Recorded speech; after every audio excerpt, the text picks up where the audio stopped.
Livro do Gênesis, capítulo 6, versículo 13. Livro do Gênesis, capítulo 6, versículo 13. Todos acharam? Amém. Hoje está fácil, né, irmãos? Aleluia. Então disse Deus a Noé: o fim de toda a carne é vindo perante a minha face, porque a terra está cheia de violência, e eis que eu os desfarei com a terra. Faze para ti uma arca de madeira de gofer. Farás compartimentos na arca, e a betumarás por dentro e por fora com betume. E desta maneira farás de 300 côvados o comprimento da arca, e de 50 côvados a sua largura, e de 30 côvados a sua altura. Farás na arca uma janela, e de 1 côvados a acabarás em cima, e a porta da arca porás ao seu lado. Falhais andares baixos, segundo e terceiros, porque eis que eu trago um dilúvio de águas sobre a terra, para desfazer toda a carne em que há espírito de vida debaixo dos céus. Tudo o que há na terra expirará, mas contigo estabelecerei o meu pacto, e entrarás na arca, tu e os teus filhos, e a tua mulher, e as mulheres de teus filhos contigo, e de tudo que vive de toda a carne, 2 de cada espécie meterás na arca, para os conservares vivos contigo, macho e fêmea serão. Amém? Amém. Pode sentar glorificando o nome do Senhor. Santo é o Deus da glória.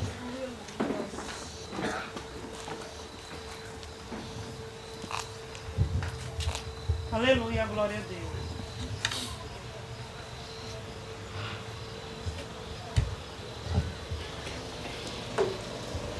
Glória a Deus. Nós estaremos meditando um pouco nesta palavra, e eu quero estar compartilhando algumas verdades com a amada igreja. Nós iremos estar olhando a perseverança de um homem chamado Noé. Nós, no culto passado, falamos um pouco, sobre o livro de Gênesis, e eu tinha comentado sobre o que o livro do princípio está embutido. Nós vemos a criação de todas as coisas, mas nós vemos também o decreto de Deus para que pudesse estar exterminando todo ser vivo que não tivesse naquela arca.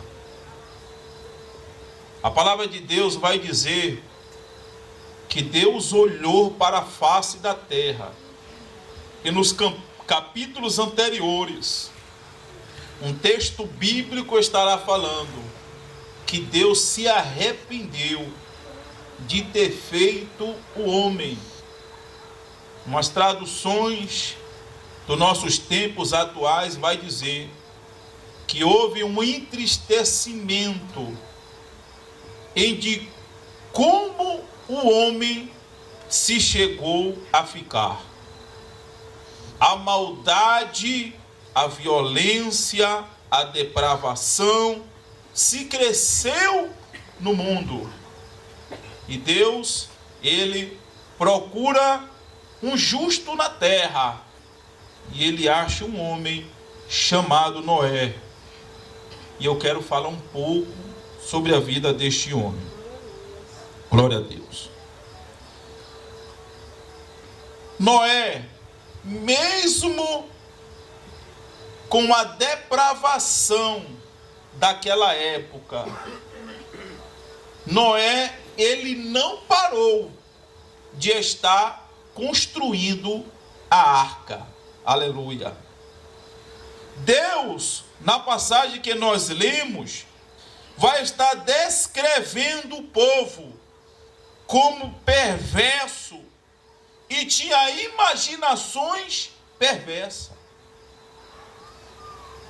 Quer dizer, além de haver perversidade, não havia arrependimento ou remorso.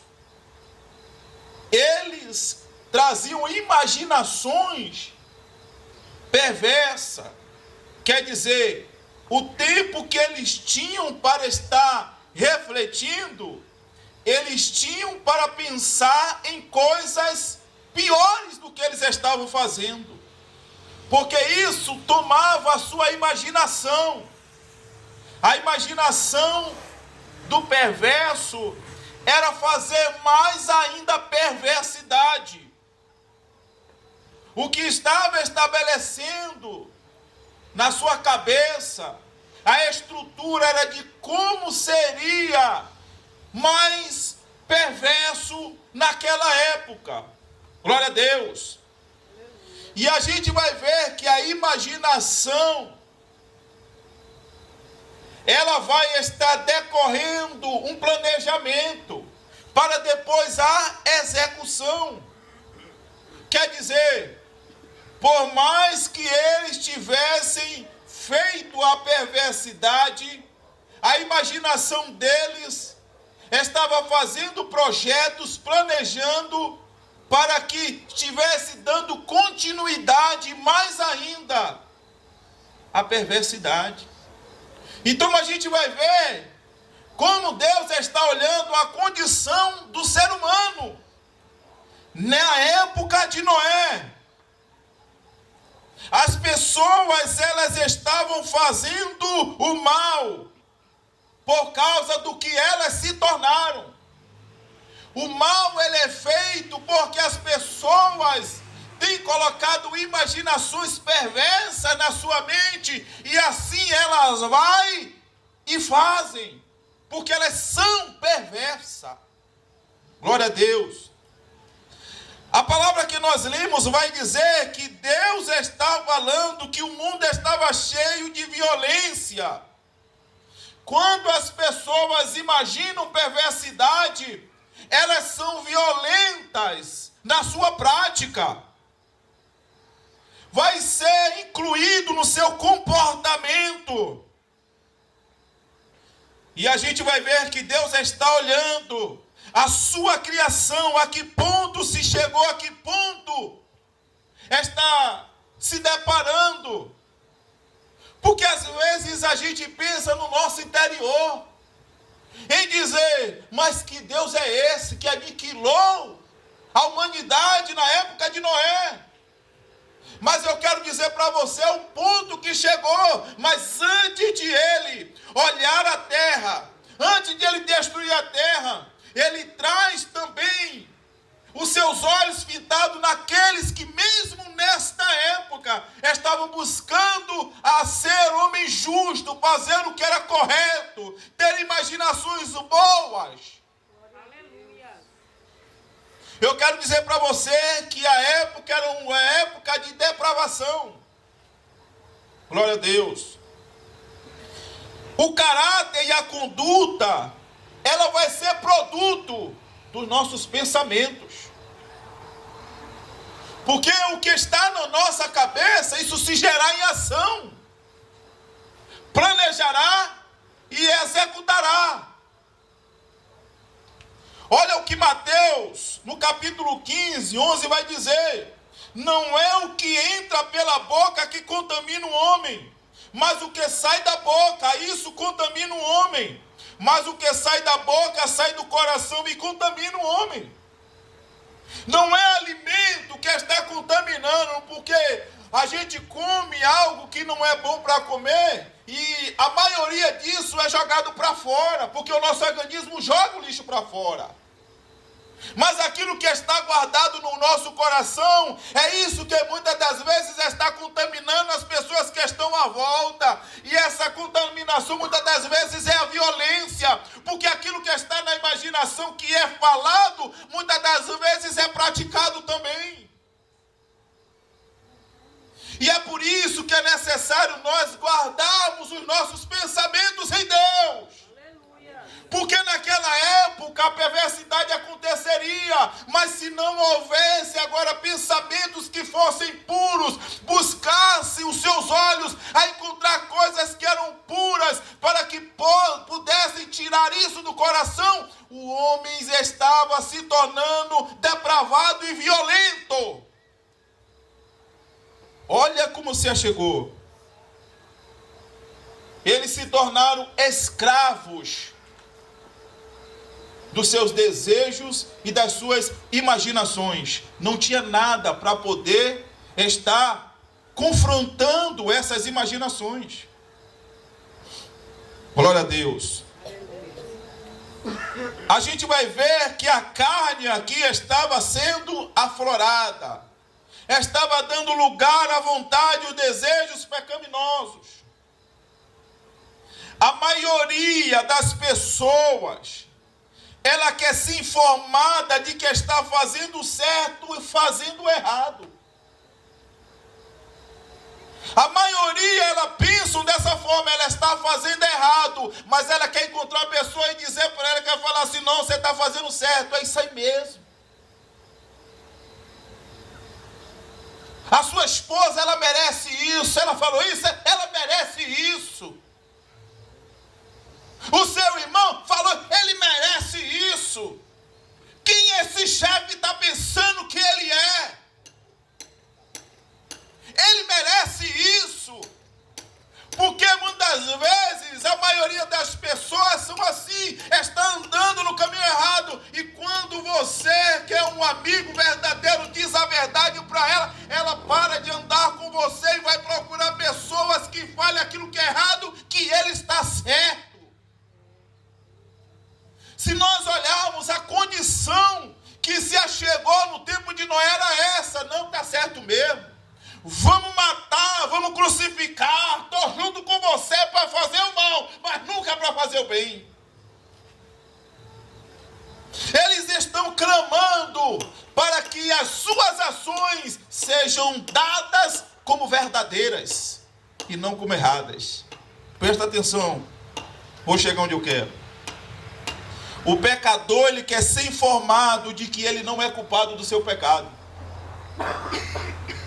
Quem está entendendo, dá glória a Deus. Glória a Deus. Nós iremos ver que atitude é essa. Isso é uma doença. Você já viu isso? Mas isso não pode. Isso é uma doença. Por isso que ele é assim.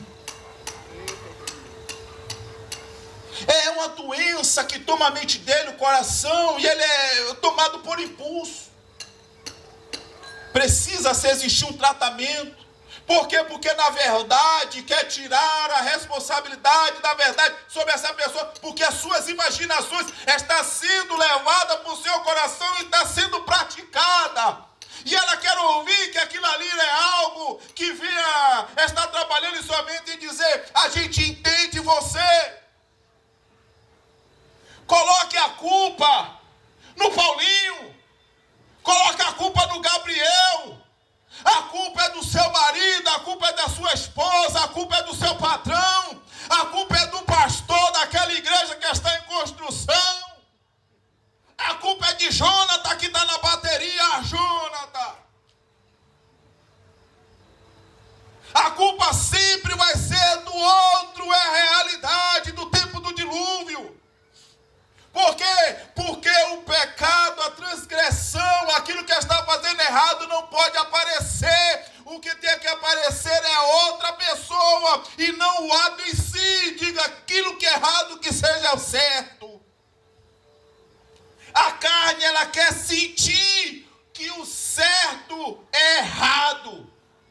E o errado é o certo. Porque a carne, ela quer isso. Quem não já deparou numa briga de casal. Está errado como for, mas não dá o braço a torcer, sou carne de pescoço. E aí, vai comentar. Não, mas também não é assim. Mas você sabe o que ele me falou, por isso que eu falei isso. Se ele não tivesse me falado isso, eu não falava isso. A culpa é da outra pessoa. A carne, ela quer encontrar uma pessoa e falou, ele falou isso, tá certo mesmo. Tá vendo? Deus conhece meu coração. Quem está entendendo, dá glória a Deus. Glória a Deus. Alguns irmãos provavelmente chegaram até Noé construir na arca e com certeza disseram para ele, olha, eis que eu te digo, assim diz o Jeová Jireh. Ele mandou separar essa obra.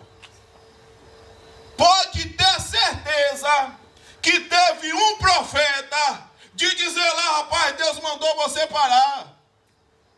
Pode ter certeza que quando Noé estava fazendo aquela arca, algumas pessoas estavam dizendo, rapaz, o cara já está velho. Nunca choveu, nunca caiu uma água do céu. Ela vem por baixo. Como é que vai alagar esse mundo? Esse velho está louco. Como pode uma névoa que sobe, ela inundar toda a terra? É sem condição. Você pode apenas pensar que a nossa natureza pecaminosa levou homens e mulheres a dizer a este fiel servo de Deus enquanto ele trabalhava na construção da arca. Mas se nós formos olhar no nosso dia a dia, tem pessoas querendo fazer a mesma coisa com a nossa fé. Elas querem pegar a sua vida errada. Elas querem pegar a sua vida em não conformidade com Deus. E dizer para você, rapaz, você está passando por isso porque você quer, você não precisava. Está louco. Quem está entendendo da glória a Deus? Glória a Deus. Aqueles que não creem na palavra de Deus, ele tem as suas maneiras de tentar provar que aqueles que estão certos estão fazendo a coisa errada. Aqueles que não acreditam nessa palavra, porque Noé naquela época passou por isso. Aqueles que não querem andar, eles querem justificar sempre e querem tirar você, na verdade, do caminho certo, porque fizeram a mesma coisa com Noé.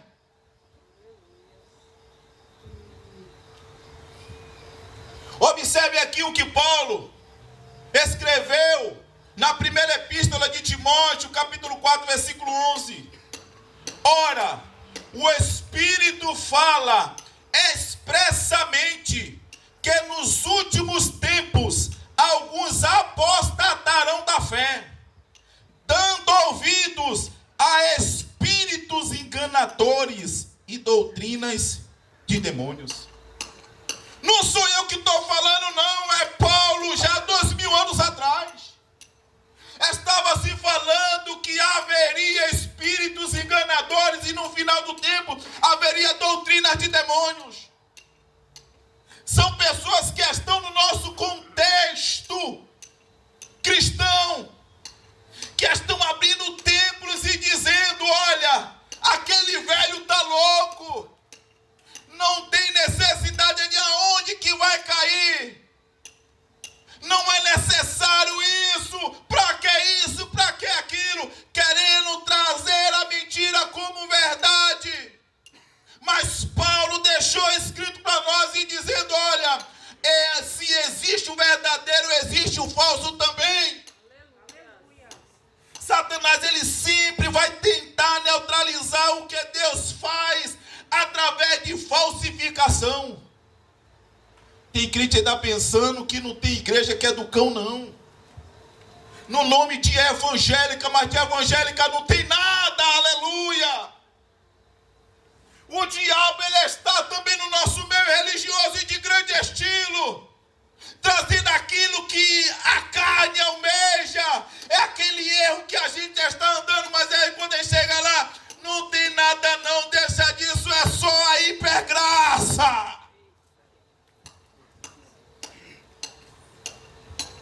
acredite, Satanás tem muita igreja aberta.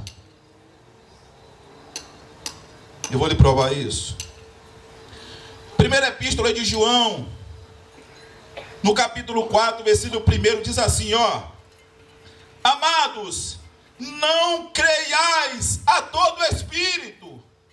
Olha, mas provai se os espíritos são de Deus, porque já muitos falsos profetas se têm levantado no mundo. O que é que João está falando? Que nós devemos colocar os espíritos para testar ou experimentá-lo através de quê? Tudo aquilo que você ouve, você precisa ver se está em concordância com a palavra de Deus. Aleluia! Porque naquela época também estava se existindo isso. Quem não quer que uma pessoa venha trazer o seu pecado como uma coisa boa? A gente é confrontado muitas vezes, a gente quer fazer algo, Jesus diz: volta, porque eu tenho o melhor para você, meu filho, melhor para você nessa hora não fazer isso. Mas como a gente queria fazer, como nós queríamos nos vingar naquela hora que aquele fulano fez aquilo conosco, e a gente ia deixar de ser vítima para ser réu, fazendo a mesma coisa que ele, condenando ele pela mesma atitude. Mas Deus disse: não, a vingança é minha. Aleluia! Existem espíritos enganadores. Cuidado, e tudo aquilo que você tem ouvido, tudo aquilo que você tem visto, abre os seus olhos, confere na palavra de Deus e vê se está em concordância.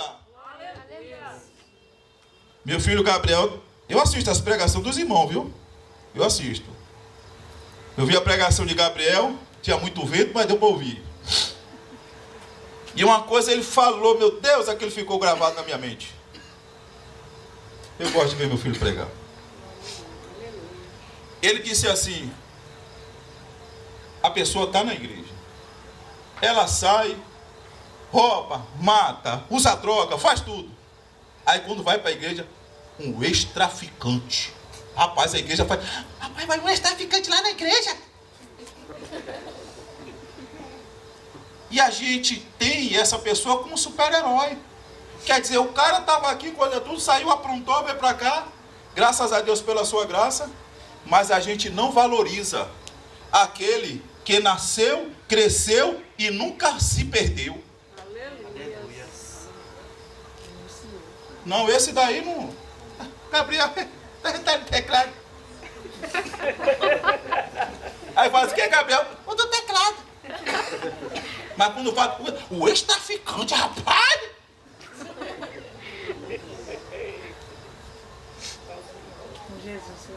Deus vai alcançar também esse também, amém, irmãos? Amém. Mas ele fala uma coisa que é certa. Ele tem bagagem para falar e você ouvir. Por quê? Porque na hora de escolher o erro, ele preferiu o certo. Amém? Amém. Então a gente vai ver o que é que Noé se tornou no meio de um povo depravado, violento.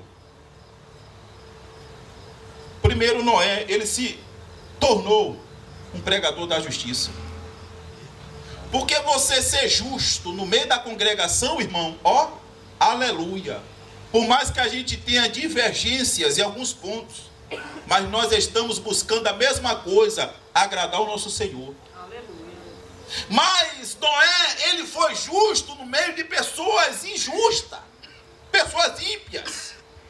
Então Noé estava ali pregando a justiça e dizendo: olha, a oportunidade é dada para aqueles que se guardarem dentro da arca.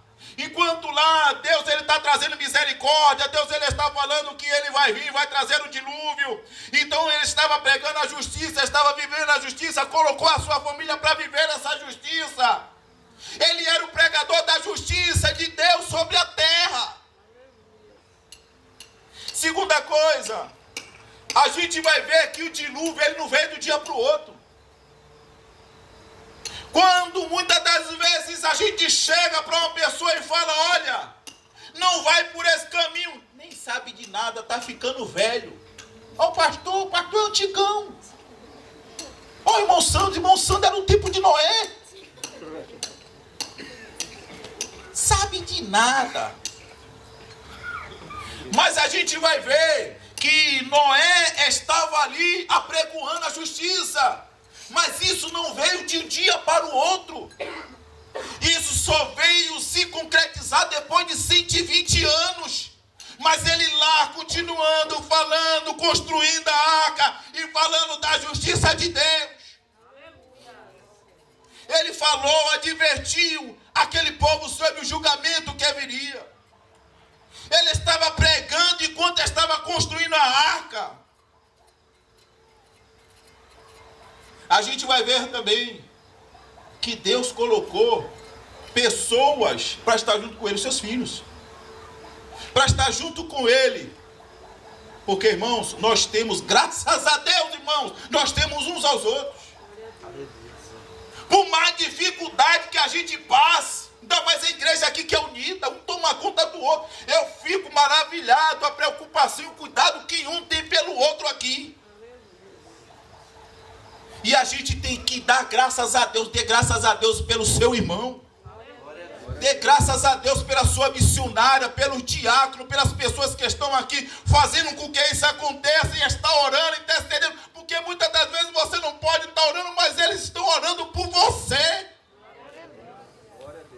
Então a gente vai ver que a gente tem que dar graça. Deus está aqui, a gente está trabalhando, estamos no propósito, é um negócio que a gente abriu uma porta de emprego, a gente está orando, estamos intercedendo. A pessoa passa uma dificuldade financeira, o irmão vai lá, pega um arroz de um feijão de outro e junta aquilo ali para poder ajudar. E a gente vai ver que nessa construção da arca, Deus não deixou Noé só na construção da arca. Deus não vai deixar a gente só. E a última coisa, nós devemos pregar e ensinar a palavra de Deus. Aleluia. Paulo ele vai nos dizer para nos prepararmos, presta atenção, para nos prepararmos para a geração dos fins dos tempos. Aleluia. Nós estamos vivendo o arrebatamento da igreja, está perto, Jesus está voltando. E Paulo ele vai nos orientar que nós devemos abrir nossos olhos. Por quê? Por causa dessa geração. Porque muitas das vezes nós pregamos, nós falamos, nós dizemos, mas as pessoas não dão ouvido. Mas não fica frio não. Não deixe se abater por isso. Porque essa é a última geração. É a geração da arca, é a geração de Noé. Noé não parou, foi 120 anos pregando, construindo a arca e falando, construindo a arca e ensinando, construindo a arca e pregando.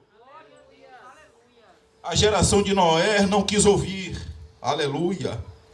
Eles estavam preocupados nos seus pensamentos e imaginação de como serem perversos, violentos e desafiadores. Essa era a preocupação da humanidade naquela época. Eles vão viver do seu jeito, apesar do julgamento que está por vir. Aleluia. Homens e mulheres podem escolher fazer o que quiserem, mesmo sabendo que um dia enfrentarão a Deus e prestarão conta. A minha pergunta para você hoje é essa. Você está preparado para essa geração? A geração que não quer escutar aquilo que Deus tem para a sua vida? Você está preparado para essa geração? Porque essa geração você vai falar, vai morrer de falar e eles não vão dar crédito. Muitos não vão dar crédito. Você está preparado? Seremos influenciados por este mundo ou causaremos impacto nas pessoas ao nosso redor? A pergunta de Deus para a sua vida hoje é dizer: você vai parar ou você vai continuar? Você vai parar ou você vai continuar? Você vai ser Noé ou você vai ser aqueles que ficaram fora da arca?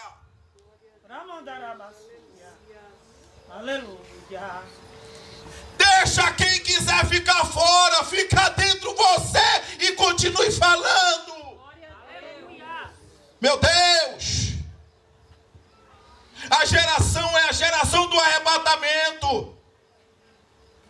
Às vezes a gente diz: pastor, eu não vou pregar mais não, eu estou cansado de tanto falar, fala, não dá ouvido, faz as mesmas coisas, continue falando, continue pregando.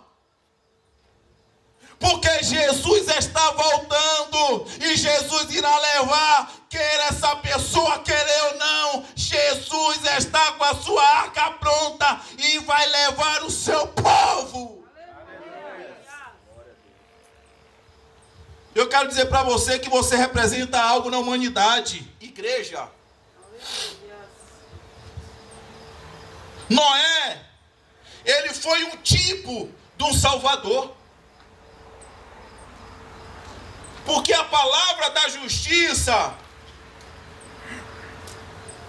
e o objeto de salvação estava sob as suas mãos. A palavra da justiça e o projeto de salvação estava na mão de Noé. A palavra da justiça está sobre a vida da amada igreja. E o projeto é a cruz de Cristo. Nós temos a salvação para aqueles que estão indo para o abismo. Se nós não levarmos, quem irá levar? A salvação, ela foi revelada para a igreja, aleluia. Vai parar ou vai continuar olhando para essa geração? Continua, porque a arca está pronta. Aleluia. A justiça, a arca, representava uma segunda coisa. A arca representava um recomeço. Porque quando Noé e sua família entrou na arca, que veio toda aquela destruição sobre a terra, a água tomou tudo. Mas quando aquela água desceu, que Noé agora saiu da arca, ele olhou e ele viu um novo recomeço para a humanidade. Isto está simbolizando o batismo. O velho homem morreu. E agora nós nascemos um novo homem na presença de Deus. Glória a Deus. Nós fomos sepultados com Cristo. Aleluia. O batismo, ele representa um novo nascimento em Cristo. Um nascimento agora para uma nova vida. Eis que faço tudo novo. Tem vida nova, aleluia. Glória a Deus. A arca representava um novo recomeço. O batismo representa um novo começo na sua vida com Deus. Pois através do batismo, nós passamos agora a ser chamados filho de Deus. Glória a Deus. Glória a Deus. Eu vim para todos, mas nem todos me receberam, mas todos quantos me receberam teve o direito e o poder de serem chamados filho de Deus. É um novo recomeço. E terceiro, a mensagem de esperança vem para todos, mesmo para aqueles que não derem crédito. Vamos colocar de pé. Glória a Deus.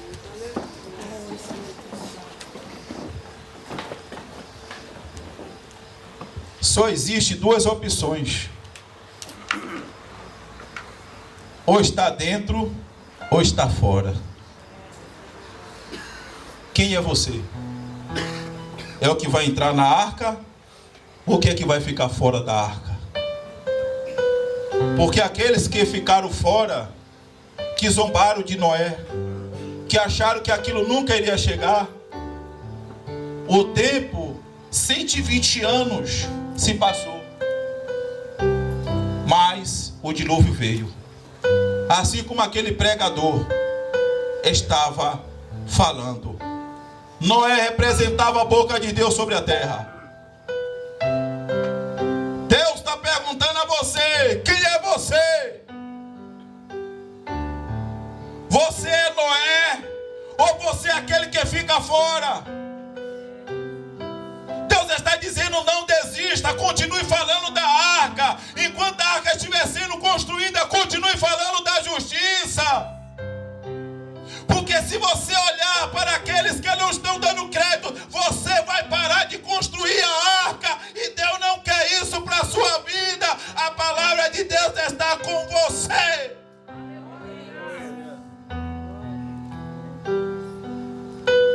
Porque muitas vezes nós nos encontramos desse jeito. Muitas das vezes nos encontramos desse jeito. Senhor, eu falo. Parece que eu falo pelas vezes, Aleluia. Parece que eu estou falando pelos ventos, Senhor. Ninguém escuta, não dá crédito. A gente fala, não vai, sobe e volta.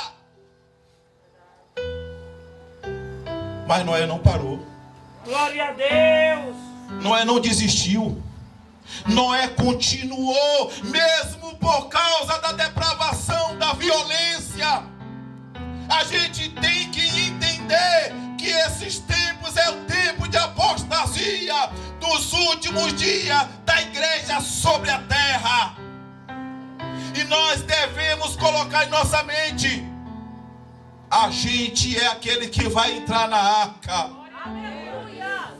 Não desista. Vão querer dizer para você que a vida que você está tendo é errada.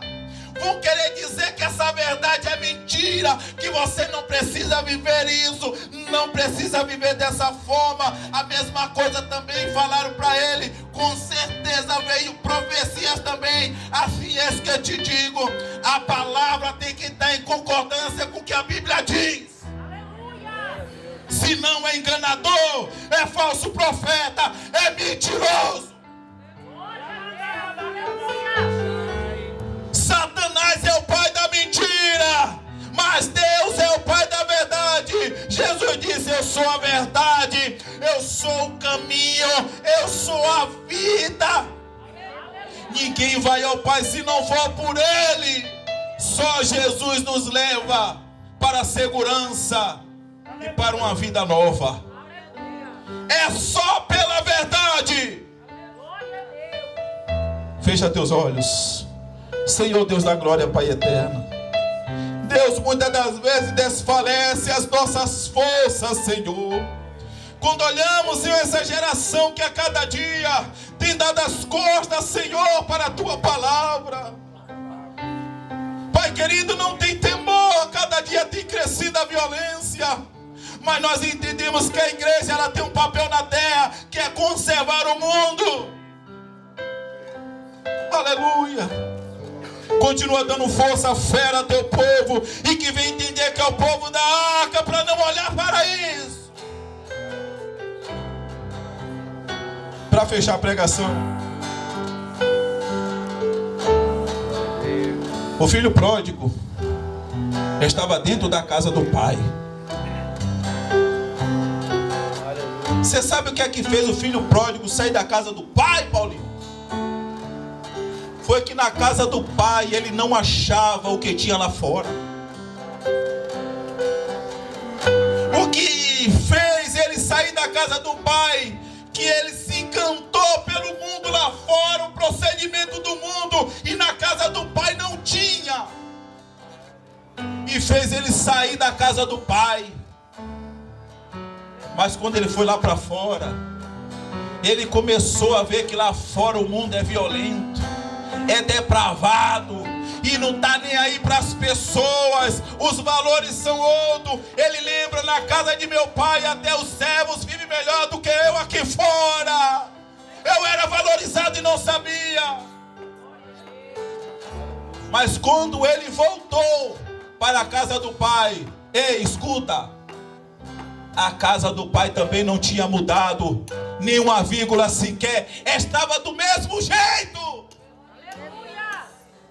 Você vai parar ou vai continuar com a mesma intensidade da sua fé? Porque mesmo aquele que não escuta, que vai lá para fora e volta todo sujo, quando ele voltar, nós estaremos de pé dizendo: há quanto tempo eu estava te esperando? Quem não pode mudar somos nós. Quem não pode mudar é a nossa casa. Porque na hora que eles vier o arrependimento, vai dizer: eu sei aonde ir. Porque sempre foi, sempre permaneceu. Lá sim tem uma palavra de novidade e de esperança. Senhor Deus da glória, eu te apresento o teu povo esta noite, meu Deus. Que o Senhor venha, meu Pai, está nos dando força, fé, vitalidade na tua presença, e que a gente venha cumprir o teu propósito, em nome de Jesus.